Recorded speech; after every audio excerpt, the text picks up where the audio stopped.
নাস্তিকতা নিপাত দিন ইসলাম জিন্দাবাদ, নাস্তিকতা নিপাত দিন ইসলাম জিন্দাবাদ, কোটি প্রাণের একই আওয়াজ।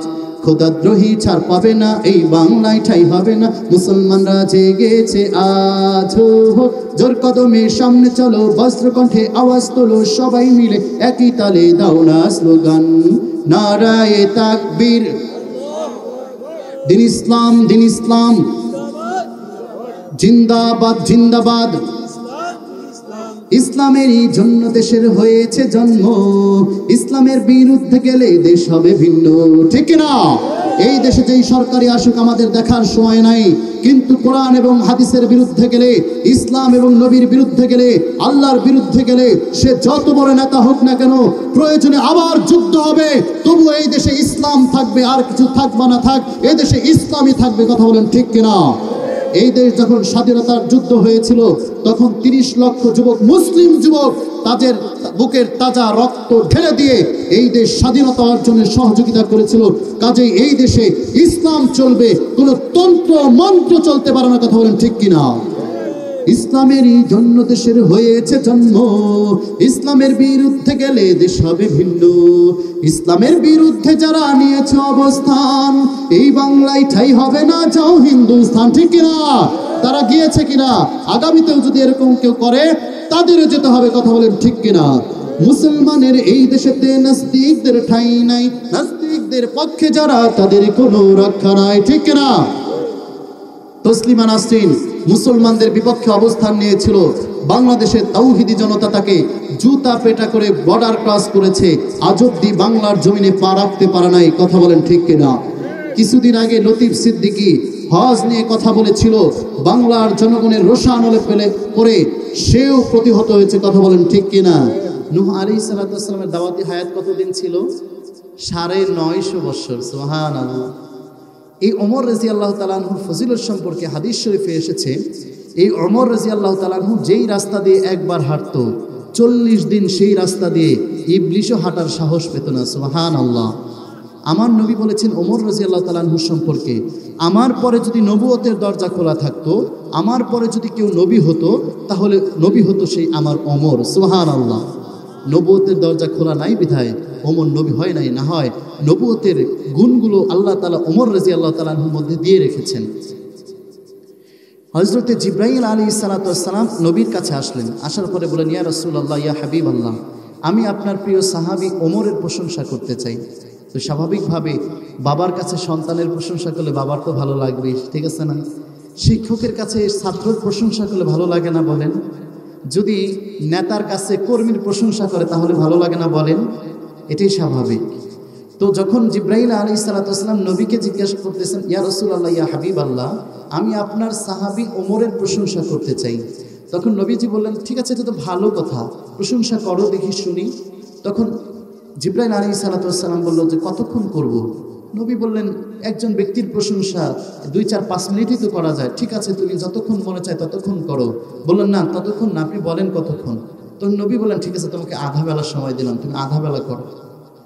জিবরাইল আলাইহিস সালাতু ওয়াস সালাম বললেন, না তাতেও হবে না। সুবহানাল্লাহ। বললেন, একদিন করো। না, একদিনে তো হবে না। সুবহানাল্লাহ। ঠিক আছে, আমার ওমরের প্রশংসা 1 সপ্তাহ করো। সুবহানাল্লাহ। নবীজি বললেন, 1 সপ্তাহ করো।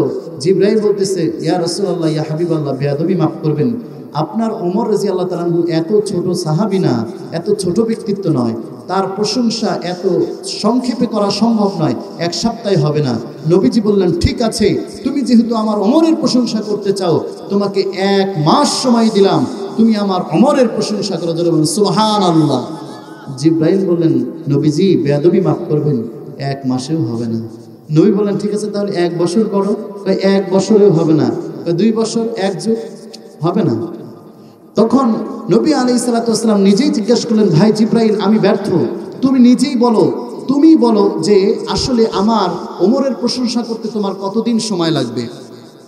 তখন এই জিবরাইল আলাইহিস সালাতু ওয়াস সালাম বললেন যে, ইয়া রাসূলুল্লাহ, ইয়া হাবিবাল্লাহ, আপনার ওমর রাদিয়াল্লাহু তাআলা আনহু, আপনার সাহাবী, এত বড় ব্যক্তিত্ব, এত বড় ব্যক্তিত্ব, তার যদি আমি একেবারে সামান্য পরিমাণ প্রশংসা করতে চাই, একেবারে অল্প পরিমাণ প্রশংসা করতে চাই, তবুও তার প্রশংসা করতে হবে ৯৫০ বছর নূহ আলাইহিস সালাতু ওয়াস সালামের হায়াত। সুবহানাল্লাহ, কত বড় ব্যক্তিত্ব! আমার আপনার প্রশংসা কতক্ষণ করা যাবে? ধরেন এই মুহূর্তে আমি আপনাদের এখানে বক্তা, আপনাদের এখানে আমন্ত্রিত একজন মেহমান, ধরলাম আমি এখানে সম্মানিত, আমি সম্মানিত না তবুও ধরলাম, আমার প্রশংসা কতক্ষণ করবেন? 2 মিনিট, 4 মিনিট, 5 মিনিট। এরপর প্রশংসা করার পরে বলবেন, দেখছি হুজুর ছোটবেলায় মানুষের কাছে রাম চুরি করে খাইছে, দেখছি বলই চুরি করে খাইছে। কথা বলেন ঠিক কিনা? এরকম বলবেন কিনা? দেখছি হুজুর রাস্তা দিয়ে যাওয়ার সময় মানুষের দিকে তাকাইছে, দেখছি হুজুর অনেক সময় রাগ করে কথা বলছে।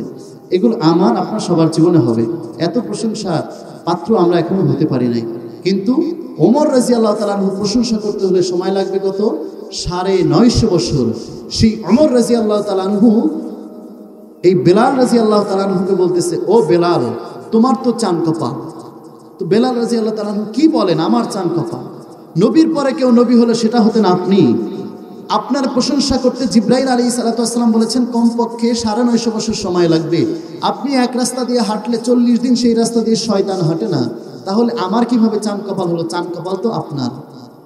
তখন ওমর রাদিয়াল্লাহু তাআলা আনহু বলতেছে, ভাই আমি ঠিক আছে, আমার ভিতরে অনেক গুণ আছে, নবী আমার ব্যাপারে অনেক কথাই বলেছেন, কিন্তু আমার ব্যাপারে তো এই কথা বলে নাই, হাসরের ময়দানে যারা আল্লাহর নামে তাকবীর দিবে তাদের গলা উঁচা থাকবে, তাদের মাথাগুলো, তাদের চেহারাগুলো সেদিন হাসরবাসীর মধ্যে তাদেরকে ব্যতিক্রমভাবে নূরে নূরান্বিত করা হবে। লক্ষ কোটি মানুষের মধ্যে তাদের চেহারা জ্বলজ্বল করতে থাকবে। ও ভাই বেলাল, তুমি হতে পারো কালো, তুমি হতে পারো কৃতদাস, তুমি হতে পারো গোলামের ঘরে গোলাম, আমি ওমর হতে পারি, তবে আমার চেয়েও তুমি অনেক দামি। সুবহানাল্লাহ। সেই তাকবীর দেওয়া যাবে তো ইনশাআল্লাহ? লিল্লাহে তাকবীর। কণ্ঠের সব জনতাকে ছেড়ে দিয়ে লিল্লাহে তাকবীর, লিল্লাহে তাকবীর। এই তাকবীর দিলেও আবার সমস্যা। কিছুদিন আগে স্বৈরাচার সরকার পতনের আগে এই তাকবীরকে দেওয়া নিয়ে আওয়ামী লীগ যদি জয় বাংলা স্লোগান দিত, এটা বিতর্কিত কোনো স্লোগান হতো না। বিএনপি যদি বাংলাদেশ জিন্দাবাদ বলতো, এটা নিয়েও কোনো মাথা ব্যথা, চুলকানি, অ্যালার্জি কারোই ছিল না। যদি আমরা মুসলিম আমরা যারা ইমানদার, আমরা যারা একটু নামাজ কালাম করি, আমরা যদি নারায়ে তাকবীর আল্লাহু আকবার বলতাম, তাহলেই তারা বলতো এটা জঙ্গিবাদের স্লোগান, তারাই বলতো এটা বিতর্কিত স্লোগান। এটা কি আসলেই বিতর্কিত স্লোগান? আমি বলতে চাই, এই স্লোগান তো আমার নবীর স্লোগান, এই স্লোগান তো কোরআনের স্লোগান, এই স্লোগান তো ইমানদারের স্লোগান, এই স্লোগান তো একজন মুসলিমের স্লোগান। বরং আমি বলতে চাই, যেই সমস্ত কুলাঙ্গাররা বলেছিল এই তাকবীর বিতর্কিত, তাকবীর বিতর্কিত নয়, বরং যারা বলেছিল তারাই বিতর্কিত, তারাই বিতাড়িত, তারাই বিতর্কিত। কথা বলেন ঠিক কিনা? তাকবীর বিতর্কিত নয়, বরং এই তাকবীর বললে আমার আল্লাহ খুশি হন, এই তাকবীর দিলে আমার আল্লাহ খুশি হন, বরং খুশি হন এখানেই শেষ নয়, হাসরের ময়দানে তাদেরকে আল্লাহ রাব্বুল আলামিন বিশেষ মর্যাদা দিয়ে তাদের চেহারাকে নূরান্বিত করে আল্লাহ রাব্বুল আলামিন হাসরের ময়দানে সবার সামনে পরিচয় করিয়ে দিবেন। তাহলে তাকবীর দেওয়া দরকার আছে না? আচ্ছা, আমাদের এই সমাজে যারা মাদ্রাসা মসজিদে খেদমত করে, দেখেন মসজিদে যে ইমাম সাহেব নামাজ পড়ায় সে তাকবীর দেয় না? নিয়মিত তাকবীর দেয়। মাদ্রাসায় যে পড়ায়, বাচ্চাদেরকে পড়ায়, সেও কিন্তু বাচ্চাদেরকে তাকবীর শেখায়। আমি যেমন একটু সুযোগ পেয়েছি আপনাদেরকে তাকবীরে তালিম দিচ্ছি, মাদ্রাসায় শিক্ষা দেওয়া হয়। দেখেন যারা তাকবীর দেয় তারাই কিন্তু সম্মানিত। আমি কিন্তু ইতিপূর্বে যে হাদিসটি পড়েছি, আমি প্রমাণ করে ছেড়েছি যে বেলাল রাদিয়াল্লাহু তাআলা আনহু, ওমর রাদিয়াল্লাহু তাআলা যত বড়ই ব্যক্তিত্ব হোক না কেন, বেলাল রাদিয়াল্লাহু তাআলা আনহু যে বিশেষ ফজিলত আছে এটা ওমরের নাই। যেই ফজিলত বেলালের আছে, বিশেষ ফজিলত, এটা ওমর রাদিয়াল্লাহু তাআলা আনহুর নাই। তাহলে আমাদের সমাজে যারা ইমাম তারা দামি না কম দামি? অবশ্যই দামি। যারা মাদ্রাসায় শিক্ষকতা করে, বাচ্চাদেরকে পড়ায়, তারা দামি না কম দামি? অবশ্যই দামি। আপনি বলেন আর না বলেন, আমি প্রমাণ করে ছাড়ব। আমার নবী বলেছেন ইন্নাল উলামা ওয়ারাসাতুল আম্বিয়া।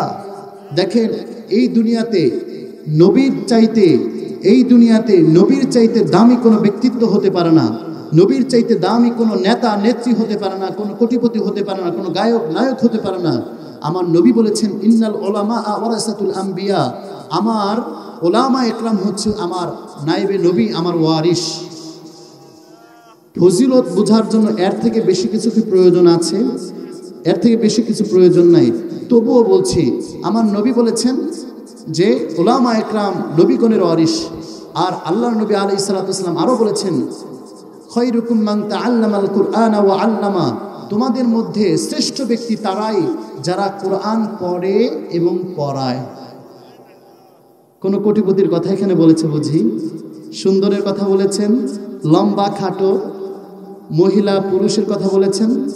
বরং বলেছেন যারা কোরআন পড়ে এবং পড়ায় তারাই পৃথিবীর মধ্যে সবচাইতে দামি।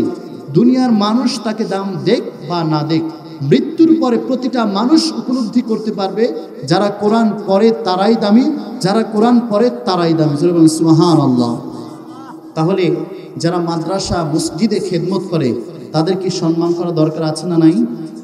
অবশ্যই আছে। আমি আমার আলোচনায় ঢোকার আগে ভূমিকাতে একটু কথা বলি।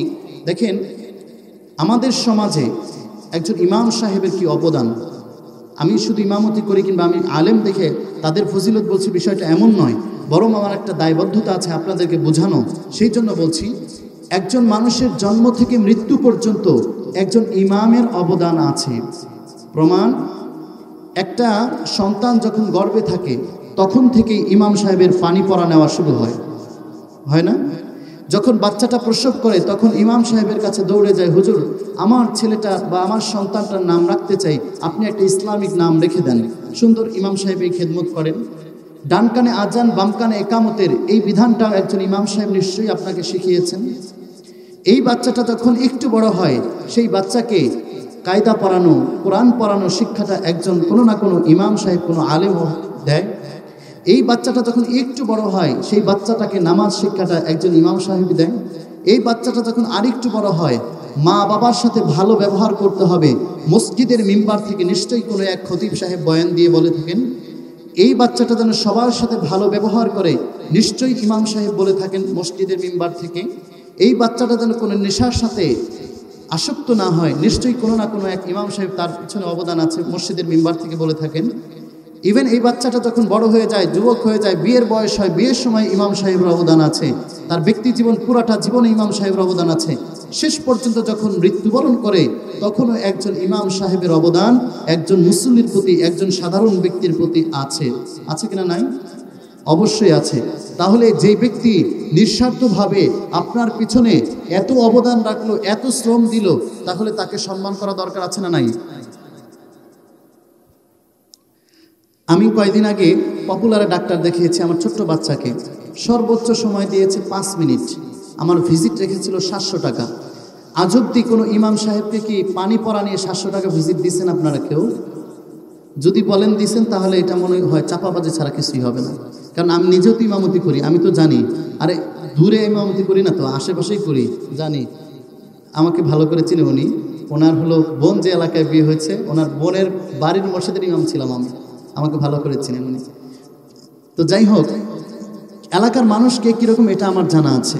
তো যাই হোক, একজন ডাক্তার সাহেব 5 মিনিট সময় দিয়ে আপনার কাছে 700 টাকা 1000 টাকা ভিজিট নিয়ে গেল, কিন্তু আপনি ইমাম সাহেবের কাছে আপনার বাচ্চাটার জন্ম থেকে নিয়ে 10-12 বছর 20 বছর মৃত্যু পর্যন্ত আপনার সন্তানটা সেই ইমাম সাহেবের কাছে গেল।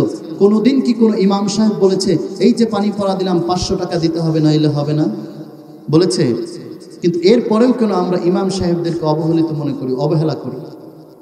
এই সমাজের মধ্যে সবচাইতে নিঃস্বার্থভাবে যদি কেউ মানুষের খেদমত করে থাকে, সেটা করে একজন আলেম, সেটা করে একজন ইমাম সাহেব, সেটা করে একজন মাদ্রাসার শিক্ষক। তার প্রমাণ হলো এগুলো। যদি আপনারা জ্ঞানী হয়ে থাকেন, আশা করি আপনারা বুঝেছেন।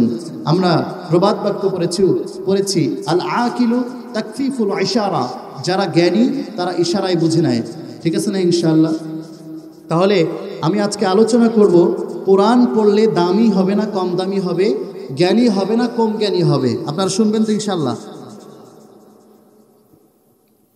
দেখেন, পৃথিবীতে যত সমস্যা বিগত দিনে হয়েছিল, বর্তমানে হচ্ছে, আগামীতে হতে পারে, সব কিছুর সঠিক সমাধান আজকে যে কোরআন থেকে আলোচনা আপনারা শুনতে এসেছেন, এই কোরআনেই আছে। জোরে বলুন সুবহানাল্লাহ।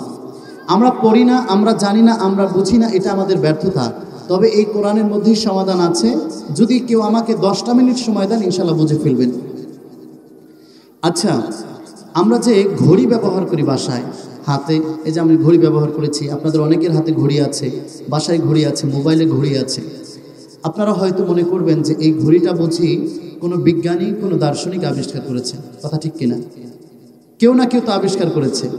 আপনাদের অনেকের ধারণা যে এটা অনেক বড় এক পণ্ডিত মশাই আবিষ্কার করেছে। আপনাদের ধারণা সত্যি, তবে এইটাও কোরআনের জ্ঞানের বাইরে থেকে আবিষ্কার করতে পারে না। জোরে বলেন সুবহানাল্লাহ। আমি আয়াত নাম্বার বলে দিচ্ছি। পবিত্র কুরআনুল কারীমের সবচেয়ে বড় সূরা সূরাতুল বাকারার 189 নম্বর আয়াতকে রিসার্চ করে বিজ্ঞানীরা, দার্শনিকরা, গবেষকরা আমাকে আপনাকে ঘড়ি আবিষ্কার করে দিয়েছেন। জোরে বলেন সুবহানাল্লাহ। আমরা বাসায় ফ্রিজ ব্যবহার করি, তাই না? আমাদের ধারণা এটা কোনো আবিষ্কারক আবিষ্কার করেছে। ইহুদি খ্রিস্টানদের অনেক জ্ঞান, তারাই তো আবিষ্কার করেছে। সত্যি বলতে কি জানেন, তারা তাদের বাপ দাদার জ্ঞান থেকে আবিষ্কার করে নেই। আমরা কোরআনকে অবহেলা করি, কিন্তু তারা কোরআনকে হয়তোবা সম্মানের চোখে দেখে না, কিন্তু অবহেলাও করে না। তারা কোরআন থেকে জানে কোরআনের মধ্যে সব বিষয়ের সমাধান আছে।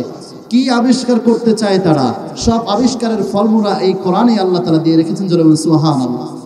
আমরা বাসায় ফ্রিজ ব্যবহার করি, পবিত্র কোরআন খুলেন, সূরাতুল বাকারার 259 নম্বর আয়াতকে রিসার্চ করে বিজ্ঞানীরা, দার্শনিকরা আমাকে আপনাকে ফ্রিজ আবিষ্কার করে দিয়েছেন। জোরে বলেন সুবহানাল্লাহ। আমরা আশ্চর্য হয়ে যাই যখন আকাশে রকেট দেখি, আমরা আশ্চর্য হয়ে যাই যখন আকাশে হেলিকপ্টার উঠতে দেখি, আমরা আশ্চর্য হয়ে যাই একটা প্লেনের মধ্যে 300-400 যাত্রী নিয়ে একটা প্লেন কিভাবে আকাশে উড়ে, আমরা আশ্চর্য হয়ে যাই। এই প্লেন বলেন, রকেট বলেন, আর বিমান বলেন, আর হেলিকপ্টার বলেন, এই সব কিছু আবিষ্কার করা হয়েছে এই কোরআন থেকে। প্রমাণ পবিত্র কোরআনুল কারীমের 15তম পারা সূরাতুল বানি ইসরাঈলের প্রথম দিকের কয়েকটা আয়াতকে রিসার্চ করে বিজ্ঞানীরা, দার্শনিকরা, গবেষকরা আমাকে আপনাকে এই প্লেন আর রকেট আর হেলিকপ্টার আবিষ্কার করে দিয়েছেন। সুবহানাল্লাহ। এই যে আমার আপনার সামনে যে লোহা, মেটাল, এই লোহাটাও কোরআনের জ্ঞানের বাইরে আবিষ্কার করে নাই। পবিত্র কোরআনুল কারীমের অন্যতম একটা সূরা সূরাতুল হাদীদ। সূরাতুল হাদীদ সূরার নামই লোহা। এই পবিত্র কোরআনুল কারীমের সূরা হাদীদের 25 নম্বর আয়াতকে রিসার্চ করে বিজ্ঞানীরা, দার্শনিকরা আমাকে আপনাকে লোহা আবিষ্কার করে দিয়েছেন। সুবহানাল্লাহ। সব শেষ, আরো অনেক আছে, সব বলার সময় নাই, কারণ আমি আলোচনাতে ঢুকবো। আমি জানি আমি এইভাবে কতক্ষণ আলোচনা করলে একটু পরে আপনারা থাকবেন না, আর যাইবেন আর বলবেন যে হুজুর কি এর কথা, কোনো সুর মুর কিচ্ছু নাই। একটু সুর দিতে হবে, এই জন্য আমি আলোচনায় ঢোকার আগে ভূমিকাতে কিছু বলছি ইনশাআল্লাহ। আমি আর আপনি ভোট দিতে গেলে কি ব্যবহার করি? ফিঙ্গারপ্রিন্ট। হজে গেলে ফিঙ্গারপ্রিন্ট, ইমিগ্রেশনে ফিঙ্গারপ্রিন্ট, দলিল করতে গেলে ফিঙ্গারপ্রিন্ট। আচ্ছা বলেন তো, এই ফিঙ্গার কি কোনো বিজ্ঞানী তার বাপ দাদার জ্ঞান থেকে আবিষ্কার করেছে? মোটেও না। আমার নবী আলাইহিস সালাতু ওয়াস সালাম যখন মানুষকে তাওহীদের দাওয়াত দিচ্ছিলেন, যখন মানুষকে এক আল্লাহর দাওয়াত দিচ্ছিলেন, তখন পর্যন্ত, এর আগ পর্যন্ত মক্কার কাফের মুশরিক সবাই এক বাক্যে সবাই বলেছে মুহাম্মদ শ্রেষ্ঠ সন্তান, মুহাম্মদ আল আমিন, মুহাম্মদ এক বিশ্বস্ত সন্তান, মুহাম্মদ এক বিশ্বস্ত যুবক, বিশ্বস্ত বালক, যে মানুষকে কষ্ট দেয় না, মানুষের সাথে খারাপ ব্যবহার করে না, মানুষকে কটু কথা বলে না, ওয়াদা করলে ওয়াদা রক্ষা করে, অর্থাৎ মুহাম্মদ হলো সেরা সন্তান। এটা তারা সবাই বলেছে। কিন্তু আমার নবী যখন বলল, ও দুনিয়ার মানুষ, ও কাফের মুশরিক বেঈমানেরা, শোনো, আমি মুসলিম হই আর তোমরা অমুসলিম হও, কোনো কিছু বাধা মানবে না, মৃত্যু হবে নিশ্চিত, আর মৃত্যু হওয়ার সাথে সাথে কবর আছে, কবরের পরে আমাদের সবার হাসর আছে, আর হাসরের ময়দানে আমাদের সবাইকে আল্লাহ রাব্বুল ইজ্জত জীবিত করবেন, এবং জীবিত করে প্রত্যেকটি মানুষকে পুঙ্খানুপুঙ্খানুভাবে বিচার করবেন। এই কথা বলার পরে তার চাচারা, আমাদের নবীর চাচারা, উতবা, সাইবা, আবু জাহেল, আবু লাহাব, তারা বলতেছিল, ও মুহাম্মদ, এতদিন তো তোমার ভালোই জানতাম, এতদিন তোমার আলামিনী চিনতাম, তুমি ভালো ছেলে, আমরা প্রশংসা করতাম, কিন্তু তুমি যে আজকে একটা গাঁজাখুরি কথা কইলা, পাগলামি কথা কইলা, এটা তো বিশ্বাস করতে পারি না। নবী বলেন, কেন? তুমি যে কথাটা বললা, একটা মানুষ যখন মারা যায়, মারা যাওয়ার পরে একদিন, 2 দিন, 3 দিন, 1 সপ্তাহ, 2 সপ্তাহ, 1 মাস পরে সেই মানুষটার শরীরে আর গোশত থাকে না, সব মাটি খেয়ে ফেলে, পচে যায়। কিছুদিন যাওয়ার পরে আর হাড্ডিও থাকে না। যেই মানুষটার একেবারে অস্তিত্ব নাই, যেই মানুষটার কিচ্ছু নাই, সেই মানুষটা আবার আল্লাহ রাব্বুল আলামিন তোমাদের রব কিভাবে জীবিত করবেন? তুমি কি আমাদের পাগল পাইছো? তুমি যাই বলবা তাই শুনবো? তো নবী চিন্তিত যে কি উত্তরটা দিবেন। তখন আল্লাহ রাব্বুল আলামিন জিবরাইল আলাইহিস সালামকে পাঠালেন। ও বললেন, ও নবীজি, আপনি আপনার নিঃসৃত ব্যক্তিগত কোনো কথা বলার দরকার নেই, আমি আল্লাহ তাদের প্রশ্নের জবাব দিয়ে দিচ্ছি। আল্লাহ রাব্বুল আলামিন সূরাতুল কিয়ামার 4 নম্বর আয়াতে কারিমা নাযিল করে বললেন, ও নবীজি, এবার আপনি বলে দেন যে হাসরের ময়দানে প্রত্যেককে রব্বুল আলামিন অবশ্যই জীবিত করবেন। শুধু তাই নয়, শামীম হুসাইনের আঙ্গুলের রেখা যেরকম আছে, এই আঙ্গুলের রেখা যেরকম, এই আঙ্গুলের রেখা যেরকম দুনিয়াতে আছে, হুবহু এরকম মিলিয়ে আমাকে হাসরের ময়দানে তুলবে। আপনার আঙ্গুলের রেখা যেরকম আছে হুবহু মিলিয়ে আপনাকে তুলবে। পৃথিবীতে 800 কোটি মানুষ, এই বিচিত্রময় সৃষ্টি আমার আল্লাহ রব্বুল আলামিন করে দিয়েছেন। যেরকম সুবহানাল্লাহ। সর্বশেষ ডাক্তার মশাইরা একটা গর্ভধারিণী মায়ের পেটে কিছুদিন যাওয়ার পরে চেক আপ করে বলে দেয়, এই মায়ের পেটে ছেলে সন্তান আছে না মেয়ে সন্তান আছে। বলে কি বলে না? বলে। আচ্ছা, আপনাদের ধারণা হতে পারে যে ডাক্তার মশাই হয়তোবা বেশি বেশি পড়াশোনা করেছে, চিকিৎসা বিষয়ে তার পড়াশোনা আছে, যার কারণে সে এত সুন্দর প্রতিভা একটা মানুষকে টোটাল বাহির থেকে চেক আপ করেই বলতে পারে ছেলে সন্তান আছে না মেয়ে সন্তান আছে। আপনার ধারণা সত্য, তবে পুরাটাই সত্য না। সে যে বিজ্ঞান, সে যে চিকিৎসা শাস্ত্র পড়েছে, ওই শাস্ত্রটাও তৈরি হয়েছে আমার আল্লাহ তাআলার নাযিলকৃত এই কোরআনের থিওরিতে। সুবহানাল্লাহ। আমার আল্লাহ রাব্বুল আলামিন পবিত্র কুরআনুল কারীমের 30 নম্বর পারা সূরাতুল আলাকের মধ্যে বিস্তারিত আলোচনা করেছেন কি কি আলামত থাকলে ছেলে সন্তান হতে পারে আর কি কি আলামত থাকলে মেয়ে সন্তান হতে পারে। এই চিকিৎসা বিজ্ঞানীরা এটা গবেষণা করে থিওরি আবিষ্কার করে এখন বলে দেয় ছেলে সন্তান হবে না মেয়ে সন্তান হবে। জোরে বলুন সুবহানাল্লাহ।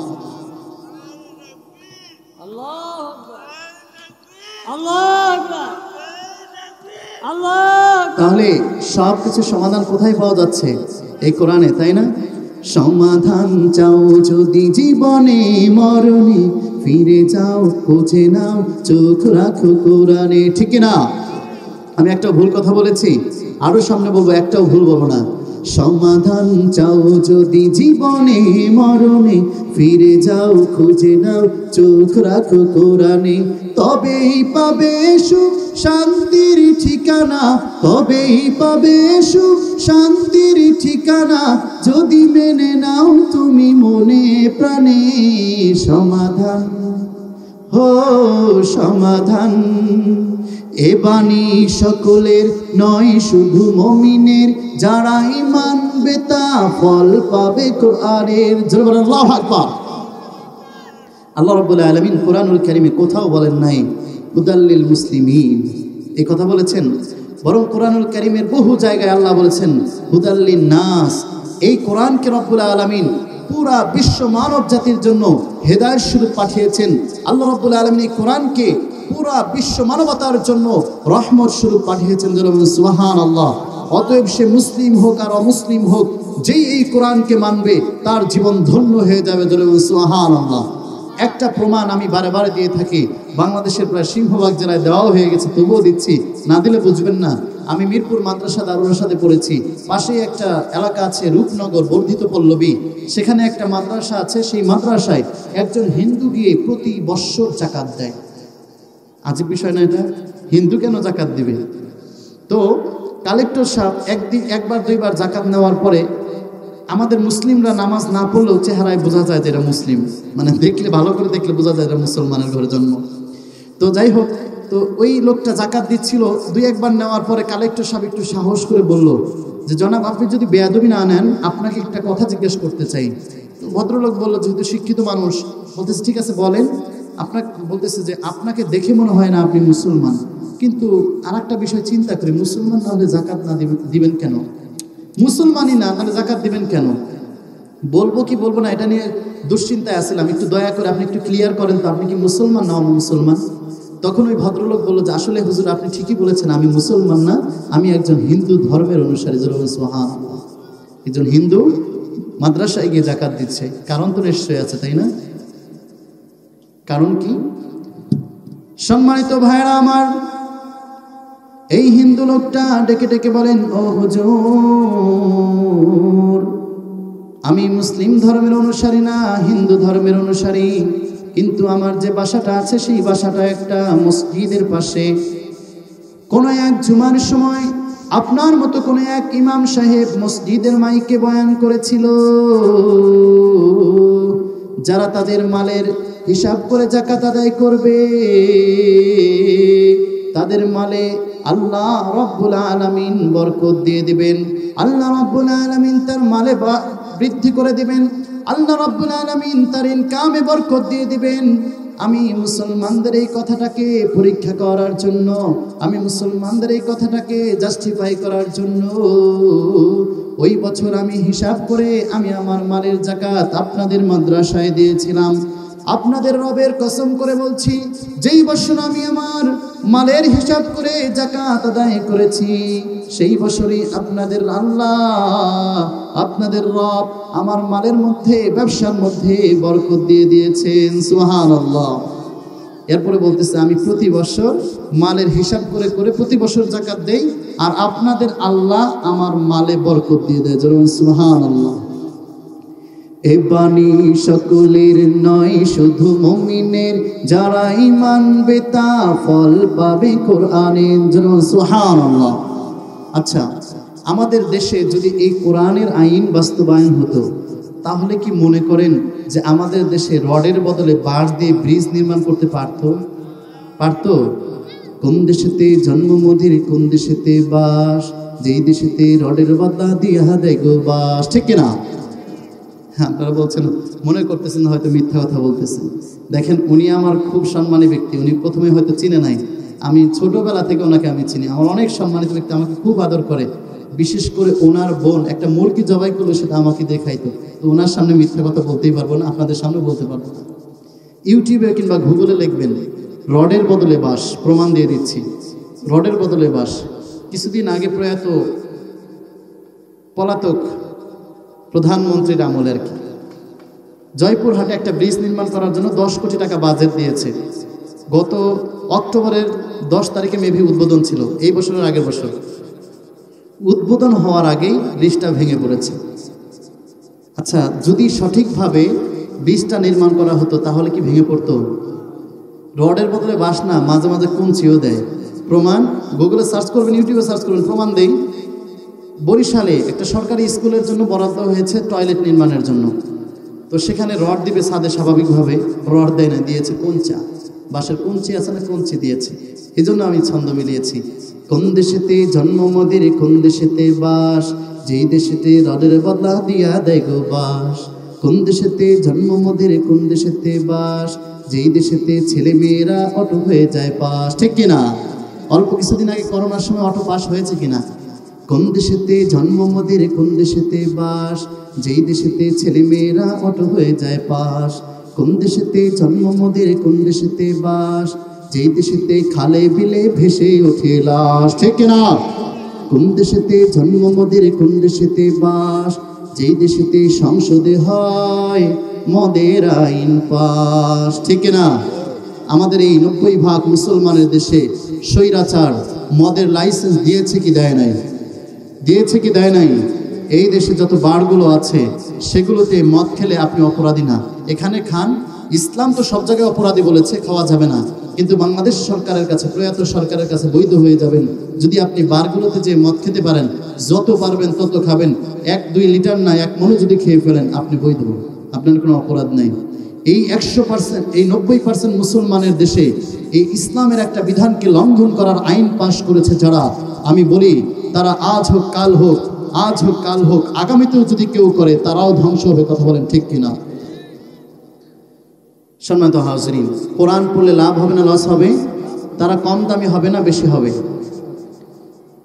সম্মানিত মুহতারাম হাজরিন, আল্লাহর নবীর প্রিয় সাহাবীর নাম আপনারা শুনেছেন। হযরত ওমর ফারুক রাদিয়াল্লাহু তাআলা আনহুর নাম আপনারা শুনেছেন। ওমর ফারুক রাদিয়াল্লাহু তাআলা আনহুর জামানার ঘটনা।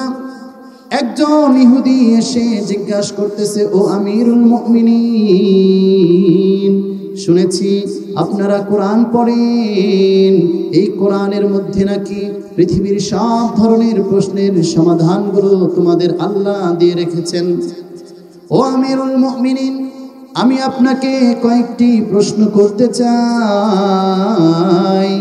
যদি এই প্রশ্নগুলোর সঠিক জবাব আপনি দিতে পারেন, তাহলে আমি পাদ্রী ইহুদি ধর্ম ছেড়ে দিয়ে আপনাদের কালিমা পড়ে ইসলাম ধর্ম গ্রহণ করে নেব। সাইয়েদিনা ওমর রাদিয়াল্লাহু তাআলা আনহু বললেন, ঠিক আছে, ঠিক আছে, তুমি যদি কালিমা পড়ার প্রতিশ্রুতি দাও, তাহলে তুমি তোমার প্রশ্ন করো, আমি তোমার প্রশ্নগুলোর উত্তর আজকে দিয়ে দেব। এই পাদ্রী বলতেছে, ঠিক আছে, ঠিক আছে, আপনার কাছে আমার 1 নাম্বার প্রশ্ন হলো, আপনি বলুন, এই দুনিয়াতে একই সাথে 2 ভাই জন্মগ্রহণ করেছে, একই সাথে লালন পালন হয়েছে, একই সাথে বড় হয়েছে, আবার একই সাথে মৃত্যুবরণ করেছে, কিন্তু ইতিহাসবিদগণ বলছেন না না, তাদের মধ্যে 100 বছর হায়াতের ডিফারেন্স আছে। বড় কঠিন প্রশ্ন না? একই সাথে জন্ম, একই সাথে বড়, একই সাথে লালন পালন, একই সাথে আবার কবরও হয়েছে, কিন্তু ইতিহাসবিদগণ বলতেছেন না, 100 বছর হায়াতে পার্থক্য আছে। কত কঠিন প্রশ্ন আমাদের সাহাবী ওমর রাদিয়াল্লাহু তাআলা আনহুকে করা হয়েছে। 2 নাম্বার প্রশ্ন শুনেন, শুনেন, আপনি বলেন পৃথিবীতে কোন সে জেলখানা, যেই জেলখানার মধ্যে কোনো অক্সিজেন যাওয়ার ব্যবস্থা নাই, কোনো খাবার দাবার দেওয়ার ব্যবস্থা নাই, কোন সে জেলখানা? 3 নাম্বার প্রশ্ন শুনেন, শুনেন, আপনি বলেন পৃথিবীতে কোন সে কবর, যেই কবরও জিন্দা, কবরের বাসিন্দাও জিন্দা, সেই কবর তার বাসিন্দাকে নিয়ে বিভিন্ন জায়গায় ঘোরাফেরা করে। 4 নাম্বার প্রশ্ন শুনেন, শুনেন, আপনি বলুন পৃথিবীতে কোন সে জমিন, যেই জমিনে পৃথিবীর সৃষ্টি হওয়ার পর থেকে আজ অব্দি একবার মাত্র সূর্যের আলো পড়েছিল, আর কিয়ামত পর্যন্ত সেখানে আর কোনোদিন সূর্যের আলো পড়বে না। এই 4টি প্রশ্নের উত্তর আপনি আমাকে দিয়ে দিন। প্রশ্নগুলো কি মনে হয় অনেক সহজ? অনেক সহজ। পৃথিবীতে এমন কোনো জেলখানা আছে যেখানে অক্সিজেন দেওয়ার ব্যবস্থা নাই? অক্সিজেন বন্ধ করা যায় নাকি? চিপা চাপা দিয়ে অক্সিজেন চলেই যায়। খাবার দাবারের ব্যবস্থা নাই, এমন জেলখানা নাই। কম বেশি যাই হোক, পোড়া রুটি দিক আর গন্ধ ভাত দিক, কিছু না কিছু দেয়। আবার পৃথিবীতে এমন জমিন আছে যে জমিনে একবার সূর্যের আলো পড়েছিল আর জীবনেও পড়বে না। আমরা তো দূরবীন দিয়ে খুঁজলেও পাবো না, তাই না? ওমর রাদিয়াল্লাহু তাআলা আনহু ঘটনা অনেক লম্বা করার দরকার নেই, সংক্ষেপে শেষ দিব। ওমর রাদিয়াল্লাহু তাআলা আনহু বলল, আরে পাদ্রী, তুমি যে প্রশ্ন করেছো, এই প্রশ্নকে আমি জবাব দেব? আমি আমিরুল মুমিনিন জবাব দেব? না না, আমার পিচ্চি একটা ভাতিজা আছে, সেই জবাব দিয়ে দেন। সুবহানাল্লাহ। এই পাদ্রী তো চিন্তায় পড়ে গেল, আজীব বিষয়, আমি যে প্রশ্নগুলো করেছি এটা তো আমি নিজেও জানি না, আমার বাপ দাদা 14 গোষ্ঠী জানে না, আমি তো করেছি হুজুর এই ওমরকে আটকানোর জন্য, কিন্তু এই ওমর বলতেছে না, সে দিবে না, তার ভাতিজা দেবে। বড় বিষয় না? ভাতিজাকে জানেন, এই যে আজকে যে কোরআন থেকে তাফসির করার চেষ্টা করতেছি, এই কোরআনের সবচেয়ে বেশি যিনি ভালো তাফসির বোঝেন নবীর পরে, রঈসুল মুফাসসিরিন হযরতে আব্দুল্লাহ ইবনে আব্বাস রাদিয়াল্লাহু তাআলা ভাতিজা, তিনি ছোট্ট। তো এই ওমর রাদিয়াল্লাহু তাআলা ডাকলেন, ভাতিজা এদিকে আসো। তো আব্দুল্লাহ ইবনে আব্বাস রাদিয়াল্লাহু তাআলা বললেন, জি চাচা, কি হয়েছে? তো চাচা বললো যে, ভাতিজা দেখো, এই পাদ্রী আমার কাছে কয়েকটা প্রশ্ন করেছে, এত ছোট ছোট প্রশ্ন করেছে, এগুলো আমি জবাব দিলে আমার ক্রেডিটের বিষয়, আমার মান সম্মানের বিষয়টা তুমি দিয়ে দাও। তো ওই ভাতিজা এইভাবে প্রশ্নটা নিলেন, পরে পরে দেখার পরে বলতেছেন, আরে আহমদ পাদ্রী, আমি তো মনে করেছিলাম আপনি অনেক চালাক, এই প্রশ্ন আমার চাচারে করছেন, আরে মিয়া এই প্রশ্নের জবাব আমি 1 মিনিটে দিয়ে দেবো। সুবহানাল্লাহ। এই আব্দুল্লাহ ইবনে আব্বাস কোরআন পড়েছেন, কোরআন বুঝেছেন, কোরআনের তাফসীর জানেন। আমি বোঝাতে চাচ্ছি, মাদ্রাসায় পড়ালে বাচ্চারা কোনো সময় কম জ্ঞানী হয় না, বেশি জ্ঞানী হয়, হ্যাঁ বিনয় হয়, যার কারণে এত ফটর ফটর করে না। বুঝতে পারছেন আমার কথা? এত কথা বলে না, বিনয়ী হয়। এই জন্য মাদ্রাসায় যারা পড়ে সত্যিকার অর্থে তারা কোরআনের জ্ঞানে জ্ঞানী যারা হয়, তারা অনেক জ্ঞানী। কথা কম বলে সেটা তার ভদ্রতা, নম্রতা, আসলে জ্ঞানী কম না, অনেক জ্ঞানী। হযরত আব্দুল্লাহ ইবনে আব্বাস রাদিয়াল্লাহু তাআলা আনহু বললেন, ও পাদ্রী, তুমি আমার চাচাকে 1 নাম্বার প্রশ্ন করেছিলে, কোন সে যুবক যারা 2 ভাই দুনিয়াতে একই সাথে জন্মগ্রহণ করেছে, আবার একই সাথে লালন পালন হয়েছে, একই সাথে মৃত্যুবরণ করেছে, কিন্তু ঐতিহাসিকগণ তাদের কিতাবে লিখেছেন তাদের মধ্যে 100 বছর হায়াতের ডিফারেন্স ছিল।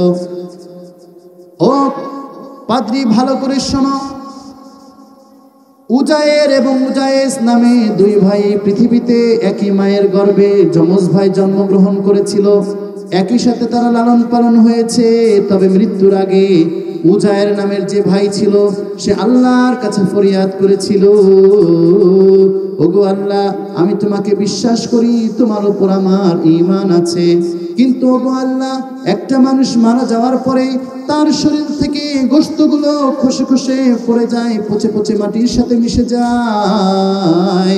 সেই মানুষটাকে আবার কিভাবে আপনি হাসরের ময়দানে জীবিত করবেন, এটা আমার বুঝে আসে না। দয়া করে যদি আমাকে একটু বুঝিয়ে দিতেন। আল্লাহ রাব্বুল আলামিন এই উজায়ের দোয়া কবুল করে নিলেন। একই সাথে উজায়ের এবং উজায়েস দুই ভাই মৃত্যুবরণ করলো।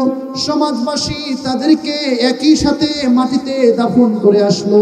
দাফন করার কিছুক্ষণ পরেই উজায়ের নামের যেই ভাই আল্লাহর কাছে ফরিয়াদ করেছিল সেই ভাই আবার জীবিত হয়ে আসলো এবং 100 বছর দুনিয়াতে হায়াত পেল। দুনিয়াতে জীবন যাপন করার পরে 100 বছর পরে পুনরায় সে আবার মারা গিয়েছে। ও পাদ্রী, তুমি কান খাড়া করে শুনে রাখো, তোমার 1 নাম্বার প্রশ্নের জবাব হলো উজায়ের যে ভাই 100 বছর হায়াত বেশি পেয়েছিল। সুবহানাল্লাহ। 2 নাম্বার প্রশ্নের উত্তরে শোনো, তুমি বলেছিলে পৃথিবীতে কোন সে জেলখানা যেই জেলখানার মধ্যে কোনো আলো বাতাস অক্সিজেন খাবার যাওয়ার ব্যবস্থা নাই? কোন সে জেলখানা? আরে আহমদ পাদ্রী, শোনো শোনো, কান খাড়া করে শোনো। ওই জেলখানার মধ্যে তুমিও ছিলে, আমিও ছিলাম, প্রত্যেক বনি আদম সেই জেলখানায় ছিল, অর্থাৎ মায়ের পেট। মায়ের পেটের মধ্যে আমরা 9 মাস 10 মাস জীবিত ছিলাম বিধায় মায়ের পেটে আমরা লাথি মেরেছি, মায়ের পেটে আমরা গড়াগড়ি করেছি, কিন্তু দুনিয়া থেকে কেউ আমাদেরকে খাবার দেয় নাই, দুনিয়া থেকে কেউ আমাদের জন্য পানির ব্যবস্থা করে নাই, দুনিয়া থেকে বাহির থেকে কেউ আমাদেরকে সেখানে অক্সিজেন দেয় নাই। তোমার 2 নম্বর প্রশ্নের উত্তর হলো ওই সে কয়েদখানা, মায়ের পেট। এই মায়ের পেটের মধ্যে কয়েদি জিন্দা, কিন্তু কোনো আলো বাতাস অক্সিজেন খাবার কোনো কিছু দেওয়ার ব্যবস্থা থাকে না। সুবহানাল্লাহ। আচ্ছা, এটা বোঝার জন্য কি কোনো কোরআন হাদিসের দলিল লাগে? কোনো দলিল লাগে না, যার বুদ্ধি আছে এমনি বুঝে। 3 নম্বর প্রশ্নের উত্তর শোনো, তুমি আমার চাচাকে 3 নম্বর প্রশ্ন করেছিলে কোন সে কবর যেই কবরও জিন্দা, কবরের মধ্যে যাকে রাখা হয়েছে সেও জিন্দা, শুধু জিন্দা নয়, কবর তার বাসিন্দাকে নিয়ে বিভিন্ন জায়গায় ঘোরাফেরা করেছে। আরে পাদ্রী, শোনো শোনো, আমাদের একজন নবী ছিল, নাম তার ইউনুস আলাইহিস সালাতু ওয়াস সালাম। আমাদের পয়গম্বর ইউনুস আলাইহিস সালাতু ওয়াস সালাম যখন তার কওমকে ছেড়ে চলে যাচ্ছিলেন, যাওয়ার পরে এই সমুদ্রের মাঝ দরিয়ায় ইউনুস আলাইহিস সালাতু ওয়াস সালাম সমুদ্রে লাফ দিলেন। সমুদ্রে লাফ দেওয়ার সাথে সাথে আল্লাহ রাব্বুল আলামিন বড় আকৃতির এক মাছকে হুকুম দিয়ে দিলেন, ও মাছ, পয়গম্বর ইউনুস আমার নবী, আমার প্রিয় বান্দা, আমার প্রিয় নবী, আমার এই নবীকে তোমার কাছে আমি আমানত রাখলাম। এরপরে এই মাছ ইউনুস আলাইহিস সালাতু ওয়াস সালামকে গিলে ফেললো এবং ইউনুস আলাইহিস সালাতু ওয়াস সালাম কিছুক্ষণ পরে যখন জ্ঞান ফিরল, মনে মনে ভাবলেন হয়তোবা আমি মারাই গিয়েছি, কিন্তু দেখলেন না মারা যায় নাই, তিনি নড়াচড়া করতে পারছেন, হাত পা মুভমেন্ট করতে পারছেন, তখন বুঝলেন না আমি জীবিত আছি। তখনই তিনি মাছের পেটে থাকা অবস্থায় আল্লাহ তাআলার কুদরতি কদমে সেজদা করলেন এবং এই মাছ তাকে সমুদ্রের তলদেশের যত নিয়ামত ছিল সব নিয়ামত ঘুরিয়ে ফিরিয়ে দেখিয়ে একটা সময় আবার সমুদ্রের তীরে তাকে উঠিয়ে দিলেন। শোনো শোনো পাদ্রী, তোমার 3 নম্বর প্রশ্নের উত্তর হলো জীবন্ত কবর হলো বড় আকৃতির মাছ, আর জীবন্ত কবরের বাসিন্দা হলো আল্লাহর পয়গম্বর ইউনুস আলাইহিস সালাতু ওয়াস সালাম। সুবহানাল্লাহ। 4 নম্বর প্রশ্নের উত্তর তুমি শোনো, তুমি আমার চাচাকে 4 নাম্বার প্রশ্ন করেছিলে। আরে আহমদ পাদ্রী, তুমি তো জানো না, তুমি তো মাত্র কয়েকদিন আগের প্রশ্ন করেছো। আমার আল্লাহ যে কোরআন পড়ে তাকে তো আরো আগের প্রশ্নের সমাধান দিয়ে দিয়েছেন। সুবহানাল্লাহ।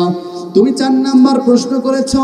তুমি বলো, তুমি আমার চাচাকে জিজ্ঞেস করেছিলে পৃথিবীতে কোন সে জমিন যেই জমিনে সৃষ্টির পর থেকে, দুনিয়া সৃষ্টির পর থেকে একবার সূর্যের আলো পড়েছিল এবং কিয়ামত পর্যন্ত আর কখনো কোনোদিন সেখানে সূর্যের আলো পড়বে না।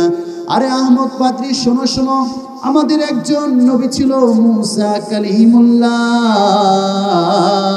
আমাদের নবী মুসা কালিমুল্লাহ যখন ফেরাউনের হাত থেকে বাঁচার জন্য যখন নীল দরিয়া পাড়ি দিতে গেলেন, দেখলেন বিশাল সাগর।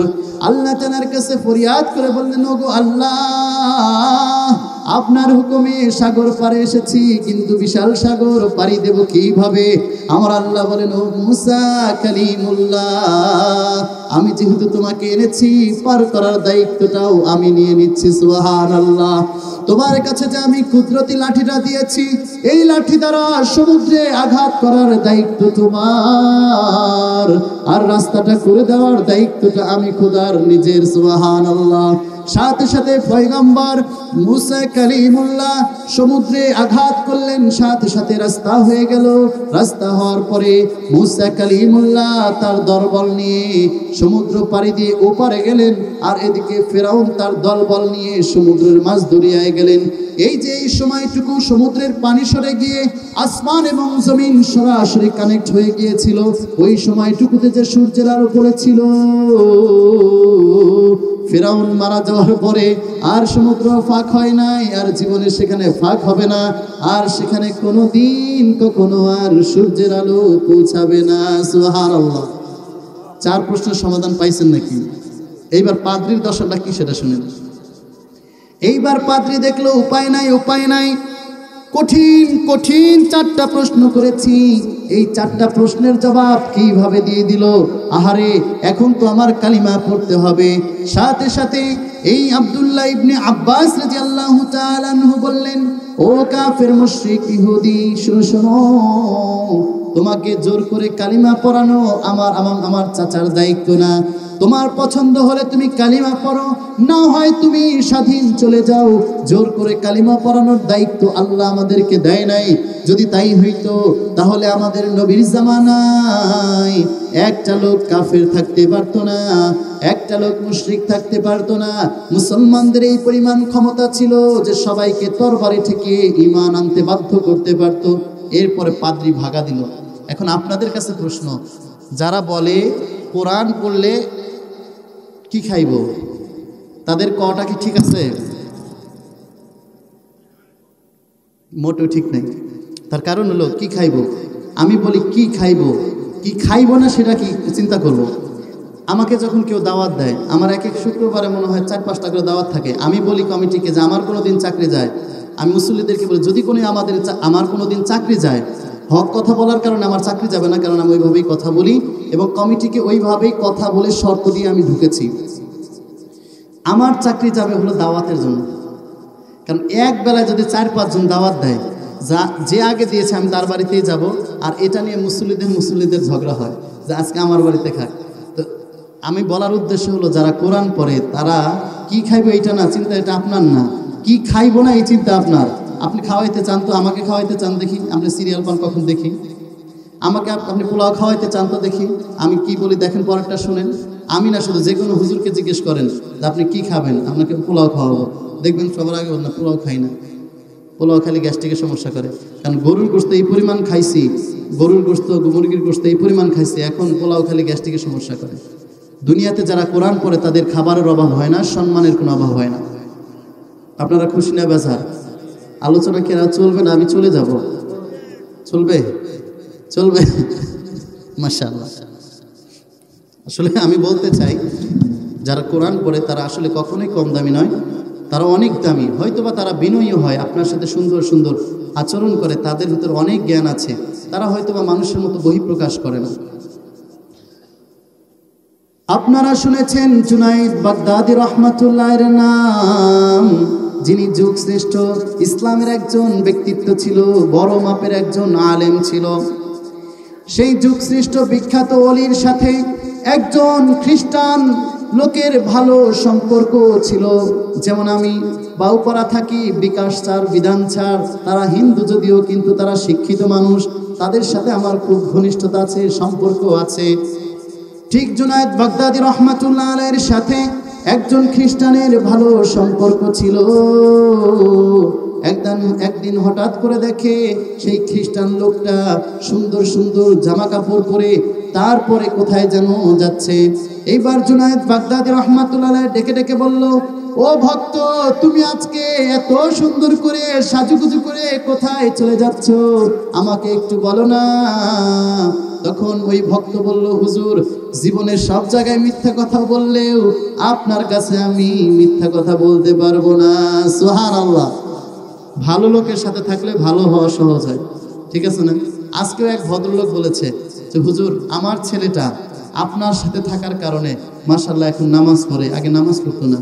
আপনার সাথে থাকার কারণে আগে রাত 10টা 11টা 12টার সময় ঘরে আইতো, আর এখন ঈশার নামাজ পড়লেই সে ঘরে ঢোকে আর বাইরে যায় না। সুবহানাল্লাহ। ভালো লোকের সাথে থাকলে ভালো হওয়া যায়। এই জন্য আপনার সন্তান কার সাথে মিশে এটা আগে দেখবেন। যদি আপনার সন্তান কোনো সিগারেট খোরের সাথে মিশে, তাহলে নির্ঘাত আপনি নিশ্চিত বিপদে আছেন। একটা পর্যায়ে আপনার সন্তান গাঁজাও খাওয়া শিখবে, বাবাও খাওয়া শিখবে। একটা পর্যায়ে আপনার এই সন্তান আপনাকে বৃদ্ধাশ্রমেও রাখতে পারে। এই জন্য আপনার সন্তান কোথায় চলে এটা দায়িত্ব আপনার। খ্রিস্টান লোকটা বলল, হুজুর, জীবনে অনেক জায়গায় মিথ্যা কথা বলি, কিন্তু আপনার সামনে মিথ্যা বলা যাবে না। আজকে আমাদের খ্রিস্টানদের একটা বিশাল ওয়াজ মাহফিল আছে, বিশাল জনসভা আছে। সেই জনসভায় একজন বক্তা থাকে। সেই একজন বক্তা একটা মাত্র ওয়াজ করে, একটা মাত্র নসিহত করে, একটা মাত্র উপদেশ দেয়। আর ওই একটা উপদেশ মেনেই আমরা আমাদের সারা বছর আমল করি, সারা বছর অতিবাহিত করি। জুনায়েদ বাগদাদী রহমাতুল্লাহ আলাইহি বলল, ঠিক আছে, কোনো অসুবিধা নাই, তবে আমি তোমার সাথে তোমাদের খ্রিস্টানদের সমাবেশে যেতে চাই। খ্রিস্টানরা কিভাবে ওয়াজ মাহফিল করে আমার একটু দেখার ইচ্ছা আর কি।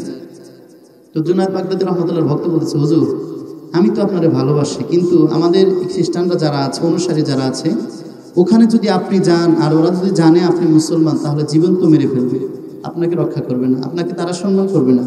আমি ভালোবাসলেও তারা কিন্তু ভালোবাসে না। জুনায়েদ বাগদাদী রহমাতুল্লাহ, তাহলে কিভাবে যাব, আমার যেতেই হবে। তো বলতেছে, না, আপনি না গেলেই ভালো হয়। তখন জুনায়েদ বাগদাদী রহমাতুল্লাহ বলছে, ঠিক আছে, তুমি যে পোশাকটা পরছো না, তুমি যেভাবে জামাটা পরছো, পায়জামাটা পরছো, আমি ওইভাবেই করবো। তুমি যেভাবে সাজুগুজু করেছো, মেকআপ করেছো, আমি ওইভাবেই করবো। তবুও তোমার সাথে আমি যাব। আচ্ছা, আমি যদি এখানে কারো কাছে আবদার করি যে আমাকে 1 কাপ চা খাওয়াতেই হবে, আপনাদের উঠতে কষ্ট হবে, কিন্তু তারপর আমি যদি রিকোয়েস্ট করি, খাওয়াবেন না? অর্থাৎ যদি একটু ভালোবেসে থাকেন অবশ্যই আবদার রক্ষা করবেন। তো যেহেতু ভক্ত এতদিন হুজুরের কথা মেনে চলেছে, হুজুরের সাথে ভালো কানেক্টিভিটি, চিন্তা করলো, ঠিক আছে হুজুর, আপনি যাবেন, দেখবেন, শুনবেন, বুঝবেন, মাগার কোনো সাউন্ড করতে পারবেন না। যেমনটি কিছুদিন আগে বিগত স্বৈরাচারের আমলে আমরা হক কথা বলতে পারি নাই, ইচ্ছা থাকলেও বলতে পারি নাই। তারা গুম করেছে, রডের বদলে বার দিয়েছে, দুর্নীতি করেছে, দুঃশাসন করেছে। 5 মে ভয়াল রাতে পাখির মতো করে নির্মমভাবে, নিষ্ঠুরভাবে আমার ভাইদেরকে গুলি করে হত্যা করা হয়েছে। নিজের চোখের সামনে আমার তাজা তাজা ভাইগুলোর সামনে গিয়েছে, বুলেটের আঘাতে রক্তাক্ত হয়ে আমাদের সামনে এসে পড়ে গিয়েছে, আমরা তাদেরকে নিয়ে গিয়েছি। আর পরের দিন স্বৈরাচারের আমলা আর মন্ত্রীরা তারা বলেছে তারা রং মেখে শুয়ে আছে। কত বড় জালেম তারা! আলেমদের সাথে বেয়াদবি করবে, যারাই আলেমদের সাথে বেয়াদবি করবে, কোরআনের সাথে বেয়াদবি করবে, আজ হোক কাল তাদের পতন অবশ্যই হবে। কথা বলেন ঠিক কিনা? এই দেশ মুসলমানদের দেশ। এই দেশ স্বাধীনতার পর থেকে যতজন মন্ত্রী হয়েছে, যতজন প্রধানমন্ত্রী হয়েছে, সবাই মুসলমান ছিল। এই দেশের মন্ত্রী, মিনিস্টার, সিংহভাগ সবাই মুসলমান, ভোটার 90% মুসলমান। কাজেই এই দেশে ইসলাম চলবে, অন্য কোনো তন্ত্র মন্ত্র চলতে পারে না। কথা বলেন ঠিক কিনা? নাস্তিকতা নিপাত যাক, দিন ইসলাম জিন্দাবাদ। নাস্তিকতা নিপাত যাক, দিন ইসলাম জিন্দাবাদ। কোটি প্রাণের একই আওয়াজ, খোদাদ্রোহী ছাড় পাবে না, এই বাংলায় ঠাই হবে না। মুসলমানরা জেগেছে আজ, জোর কদমে সামনে চলো, বজ্র কণ্ঠে আওয়াজ তোলো, সবাই মিলে একই তালে দাও না স্লোগান, নারায়ে তাকবীর। দিন ইসলাম, দিন ইসলাম, জিন্দাবাদ জিন্দাবাদ। ইসলামেরই জন্য দেশের হয়েছে জন্ম, ইসলামের বিরুদ্ধে গেলে দেশ হবে ভিন্ন, ঠিক না? এই দেশে যেই সরকারি আসুক আমাদের দেখার সময় নাই, কিন্তু কোরআন এবং হাদিসের বিরুদ্ধে গেলে, ইসলাম এবং নবীর বিরুদ্ধে গেলে, আল্লাহর বিরুদ্ধে গেলে, সে যত বড় নেতা হোক না কেন, প্রয়োজনে আবার যুদ্ধ হবে, তবু এই দেশে ইসলাম থাকবে, আর কিছু থাকবে না থাক, এই দেশে ইসলামই থাকবে। কথা বলেন ঠিক কিনা? এই দেশ যখন স্বাধীনতার যুদ্ধ হয়েছিল, তখন 30 লক্ষ যুবক, মুসলিম যুবক, তাদের বুকের তাজা রক্ত ঢেলে দিয়ে এই দেশ স্বাধীনতা অর্জনে সহযোগিতা করেছিল। কাজেই এই দেশে ইসলাম চলবে, কোনো তন্ত্র মন্ত্র চলতে পারে না। কথা বলেন ঠিক কিনা? ইসলামেরই জন্য দেশের হয়েছে জন্ম, ইসলামের বিরুদ্ধে গেলে দেশ হবে ভিন্ন। ইসলামের বিরুদ্ধে যারা নিয়েছে অবস্থান, এই বাংলায় ঠাই হবে না, যাও হিন্দুস্তান, ঠিক কিনা? তারা গিয়েছে কিনা? আগামীতেও যদি এরকম কেউ করে, তাদেরও যেতে হবে। কথা বলেন ঠিক কিনা? মুসলমানের এই দেশেতে নাস্তিকদের ঠাঁই নাই, নাস্তিকদের পক্ষে যারা, তাদের কোনো রক্ষা নাই, ঠিক কিনা? তসলিমা নাসরিন মুসলমানদের বিপক্ষে অবস্থান নিয়েছিল, বাংলাদেশের তাওহিদি জনতা তাকে জুতা পেটা করে বর্ডার ক্রস করেছে, আজ অব্দি বাংলার জমিনে পা রাখতে পারে নাই। কথা বলেন ঠিক কিনা? কিছুদিন আগে লতিফ সিদ্দিকী হজ নিয়ে কথা বলেছিল, বাংলার জনগণের রোষানলে ফেলে পড়ে সেও প্রতিহত হয়েছে। কথা বলেন ঠিক কিনা? তারও কিছুদিন পরে, অল্প কিছুদিন আগে, আওয়ামী লীগের অন্যতম এক মন্ত্রী ছিল, তথ্য প্রতিমন্ত্রী টাকলা মুরাদ, শুনেছেন নাম?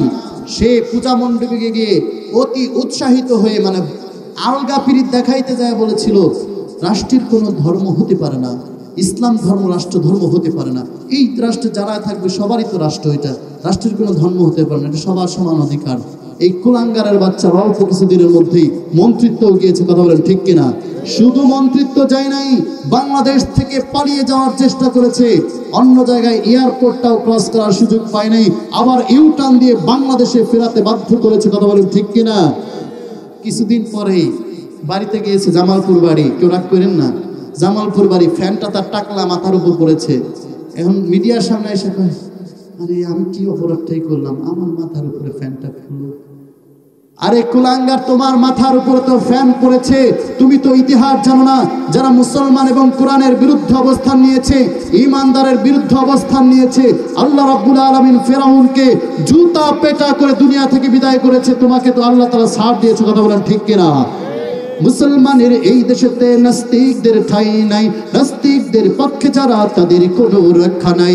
এই দেশেতে থাকতে হলে কোরআন মানতে হবে, কোরআন না মানলে তারা বিতাড়িত হবে, ঠিক না? এই দেশেতে থাকতে হলে কোরআন মানতে হবে, কোরআন না মানলে তারা বিতাড়িত হবে, বিতাড়িত হবে। ও জোর কদমে সামনে চলো, বজ্র কণ্ঠে আওয়াজ তোলো, সবাই মিলে একই তালে দাও না স্লোগান, নারায়ে তাকবীর। দিন ইসলাম, দিন ইসলাম। আপনারা কি ভয় পান? ভয় পান? আরে মিয়া, তাকবীরের জন্য যদি মইরা যান তাহলে তো লাভই হইল।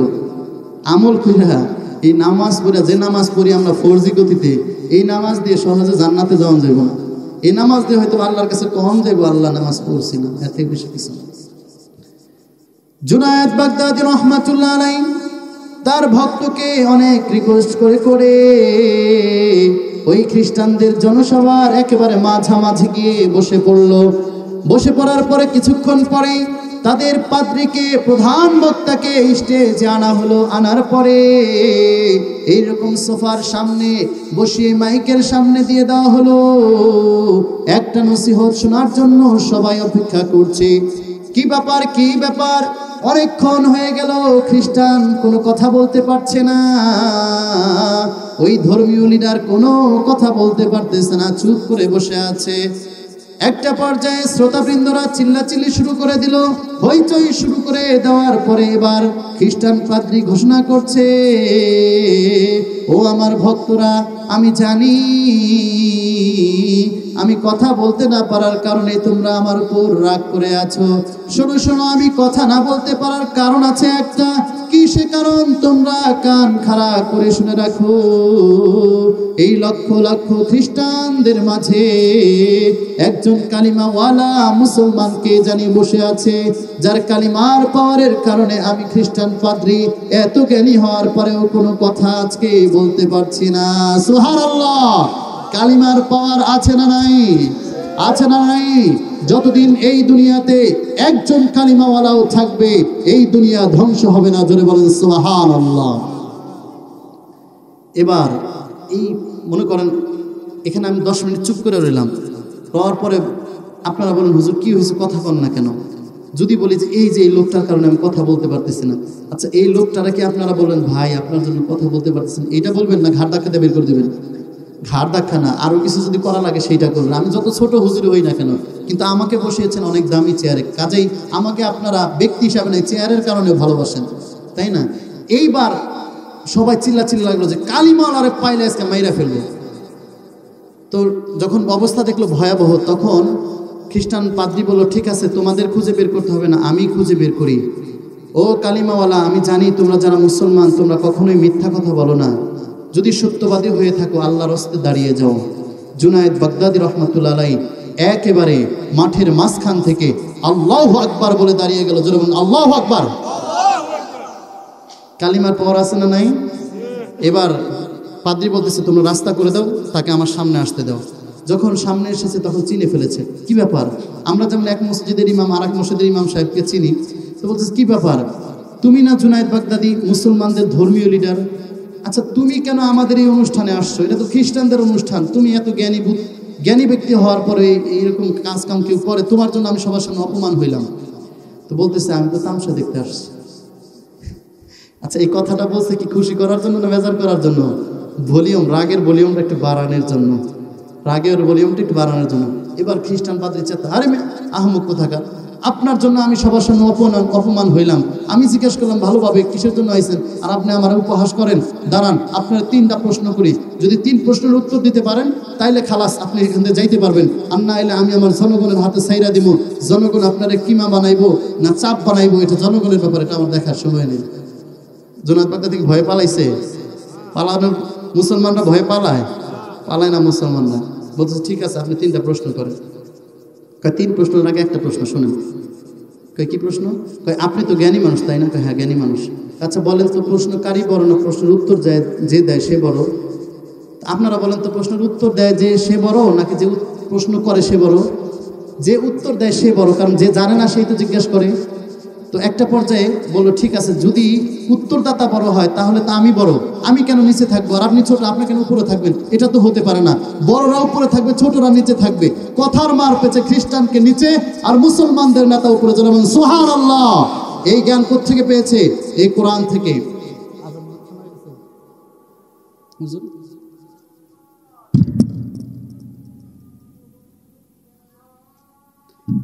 আমাদের এখানে এশার জামাত হবে 7:30 7:30। আজানের জন্য একটু সময় আমরা চুপ করে থাকি 1-2 মিনিট, এরপরেই মজার আলোচনাটুকু শুনেই আমরা নামাজের বিরতি দেবো, ঠিক আছে না? ইনশাল্লাহ আমরা আজানের জবাব দিয়ে দিই, ইনশাল্লাহ সওয়াব হবে।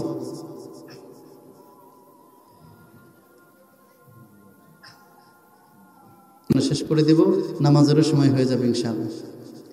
তো খ্রিস্টান পাদ্রীকে জিজ্ঞাসা করলো, জুনায়েদ বাগদাদী রহমাতুল্লাহ এরকম উপরে থেকে জিজ্ঞেস করলো, এবার খ্রিস্টান পাদ্রী আপনি বলেন আপনি কি প্রশ্ন করতে চান? বললো 1 নাম্বার প্রশ্ন শুনেন, আপনারা বিভিন্ন ওয়াজ মাহফিলে আপনারা বলে বেড়ান জান্নাতের মধ্যে তোমাদের আল্লাহ এমন একটা গাছ সৃষ্টি করবেন যেই গাছের শাখা প্রশাখা প্রতিটা জান্নাতি ব্যক্তির ঘরে ঘরে যাবে। এটা কি কখনো সম্ভব? এটা আমি বিশ্বাস করি না, পারলে প্রমাণ দেন। কঠিন প্রশ্ন না? কঠিন, কিন্তু একবারে কঠিন। আমি যদি আপনাকে ধরি দাঁড় করাই যে এটা উত্তর না দিয়ে বসতে পারবেন না, মোটামুটি ঘাম ছুটে যাবে, স্বাভাবিক যদি না জানেন। 2 নাম্বার প্রশ্ন হলো, আপনারাই বলে বেড়ান জান্নাতের মধ্যে আপনাদের আল্লাহ হরেক রকমের খাবার খাওয়াবেন কিন্তু কোনো পায়খানা প্রস্রাবের প্রয়োজন হবে না, এটাও কি সম্ভব? আজীব প্রশ্ন না? সমাধান কিন্তু দিতে হবে জুনায়েদ বাগদাদীকে। 3 নাম্বার প্রশ্ন হলো, আপনারা বলেন জান্নাতের মধ্যে অনেক রকমের খাবার আল্লাহ খাওয়াবেন, কিন্তু কোনো খাবারের স্বাদ কমবে না, এটা কি সম্ভব? আর আমি এক গরুর গোশত 3 বেলা খাইলে আর খাইতে মনে চায় না, কিভাবে সম্ভব? কঠিন 3টা প্রশ্ন, কিন্তু জবাব কিন্তু দিতে হবে কাকে? জুনায়েদ বাগদাদীকে। আমি জবাবগুলো দিয়েই আলোচনা শেষ করবো। আপনারা শুনবেন নাকি ভাগবেন? শুনবেন ইনশাআল্লাহ। শুনলে সওয়াব হবে, বুঝতে পারবেন আসলে এই মাদ্রাসায় পড়লে লাভ না ক্ষতি। জুনায়েদ বাগদাদী রহমাতুল্লাহ আলাইহি বললেন, ও পাদ্রী, তুমি জিজ্ঞাসা করেছিলে আল্লাহ রাব্বুল আলামিন জান্নাতে একটা গাছ সৃষ্টি করবেন, যেই গাছের শাখা প্রশাখা প্রতিটা জান্নাতি ব্যক্তির ঘরে ঘরে চলে যাবে। এই পৃথিবীতে বর্তমানে 800 কোটি মানুষের বসবাস, এর মধ্যে 200 কোটি মুসলমানের বসবাস। কথার কথা ধরে নিলাম 200 কোটি মানুষ যখন জান্নাতে যাবে, 200 কোটি মানুষের ঘরে ঘরে এক গাছ থেকে শাখা প্রশাখা কিভাবে পৌঁছানো সম্ভব? ও পাদ্রী, কান খাড়া করে শুনে রাখো, আসমানের দিকে তাকিয়ে দেখো, সকালবেলা যে সূর্যটা ওঠে,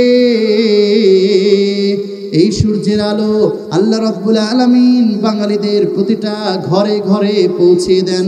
এই একই সূর্যের আলো সৌদি আরব, আরব আমিরাতের প্রতিটা ঘরে ঘরে আল্লাহ রাব্বুল আলামিন পৌঁছিয়ে দেন। এই সূর্যের আলো চায়নাতে পৌঁছান আল্লাহ রাব্বুল আলামিন, জাপান, চীন, সব জায়গায়, ইউনাইটেড স্টেট সহ পৃথিবীর যত জায়গা আছে, যত দেশ আছে, প্রতিটা দেশের প্রতিটা নাগরিকের ঘরে ঘরে আল্লাহ রাব্বুল আলামিন এই সূর্যের আলো পৌঁছিয়ে দেন। ও পাদ্রী, কারখানা করে শুনে রাখো, যে আল্লাহ রাব্বুল আলামিন সূর্য সৃষ্টি করেছেন একটি, আর এই এক সূর্য দিয়ে যদি প্রতিটা জান্নাতি ব্যক্তির ঘরে ঘরে সূর্যের আলো পৌঁছাতে পারেন, তাহলে ওই আল্লাহ আখিরাতে জান্নাতের মধ্যে গাছ সৃষ্টি করবেন একটি, আর এক গাছের শাখা প্রশাখা সবার ঘরে ঘরে পৌঁছাতে পারেন। সুবহানাল্লাহ। আর কোরআনের দলিল দরকার আছে এখানে? মানুষের বিবেক বলে ঠিক আছে, আর দরকার নেই। এরপরও যদি কোরআনের দলিল লাগে তাহলে কোরআনের দলিল বুঝবে না, কারণ ওটা বোঝার ক্ষমতা নাই। প্রাথমিক বোঝার ক্ষমতা থাকলে এটাই বুঝে ফেলবে। 2 নাম্বার প্রশ্ন তুমি করেছিলে, আল্লাহ রাব্বুল আলামিন জান্নাতের মধ্যে অনেক রকমের খাবার খাওয়াবেন, যেই খাবারের নাম আমরা সবাই জানি না, যেই খাবারের স্বাদ সম্পর্কে আমাদের কোনো ধারণা নাই, যে আইটেমগুলো সম্পর্কে আমাদের কোনো ধারণা নাই। আল্লাহ রাব্বুল আলামিন জান্নাতের মধ্যে আমাকে আপনাকে হাজার হাজার রকমের খাবার খাওয়াবেন, কিন্তু কোনো পায়খানা প্রস্রাবের প্রয়োজন দিবেন না। এই প্রশ্ন ছিল হলো খ্রিস্টান পাদ্রীর। এইবার জুনায়েদ বাগদাদী রহমাতুল্লাহ আলাইহি ডেকে ডেকে বলে, ও খ্রিস্টান পাদ্রী, আল্লাহ রাব্বুল আলামিন তোমাকে আমাকে মায়ের পেটে 9 মাস 10 মাস সেখানে লালন পালন করেছিল, সেইখানে আল্লাহ রাব্বুল আলামিন আমাকে তোমাকে খাবারের ব্যবস্থা করেছিল, অর্থাৎ মায়ের পেটের, মায়ের শরীরের পচা রক্ত, সেই পচা রক্তটা আমার সেখানে রিজিক ছিল, তোমার সেখানে রিজিক ছিল। সেখানে আল্লাহ রাব্বুল আলামিন আমাকে তোমাকে খাবার ঠিকই খাওয়ার ব্যবস্থা করেছেন, কিন্তু কোনো পায়খানা প্রস্রাবের প্রয়োজন দেন নাই।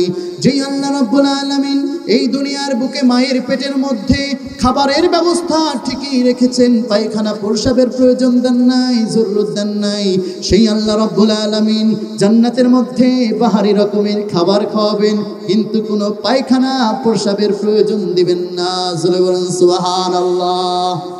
সমাধান পাইছেন তো? 3 নাম্বার প্রশ্ন ছিল তোমার, ও খ্রিস্টান পাদ্রী, তুমি বলেছিলে আল্লাহ রাব্বুল আলামিন জান্নাতের মধ্যে বাহারি রকমের খাবার খাওয়াবেন, কিন্তু কোনো খাবারের কখনো স্বাদ কমবে না। একটা খাবার খাওয়ার পরে আবার ওই খাবার খাবে, মনে হবে নতুন স্বাদ এসেছে।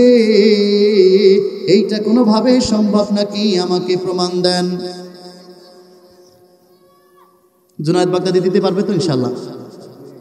জুনায়েদ বাগদাদী রহমাতুল্লাহ আলাইহি বলে, ঠিক আছে ঠিক আছে, তোমার 3 নাম্বার প্রশ্নের জবাব শুনে নাও খ্রিস্টান পাদ্রী। মুসলমানদের কোরআন নাজিল হয়েছে আজ থেকে 1450 কিংবা 1500 বছর আগে, আজ থেকে 1500 বছর আগে আল্লাহ রাব্বুল আলামিন কোরআনুল কারীম নাজিল করেছেন। এই কোরআনুল কারীম মুসলমানরা ফজরের নামাজে তেলাওয়াত করে, এই কোরআনুল কারীম মুসলমানরা জোহরের নামাজে তেলাওয়াত করে, আসরের নামাজে তেলাওয়াত করে, মাগরিবের নামাজে তেলাওয়াত করে, ইশার নামাজে তেলাওয়াত করে, জানাজায় তেলাওয়াত করে, ঈদের নামাজে তেলাওয়াত করে, তারাবির নামাজে পুরা কোরআন খতম করে ফেলে।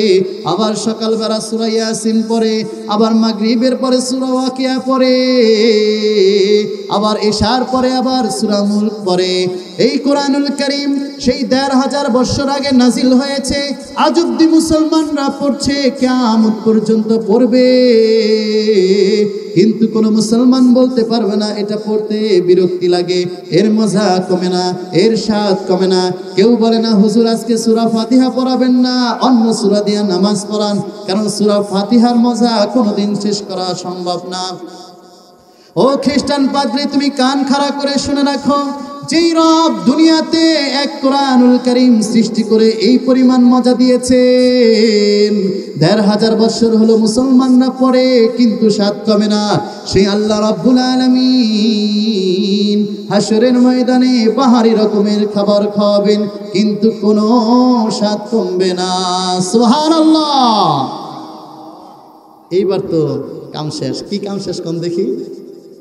ওই যে খ্রিস্টান পাদ্রীর মনটা ছোট হয়ে গেছে, কারণ ধরা খেয়ে গেছে, তার তো ভক্ত হাজার হাজার সামনে।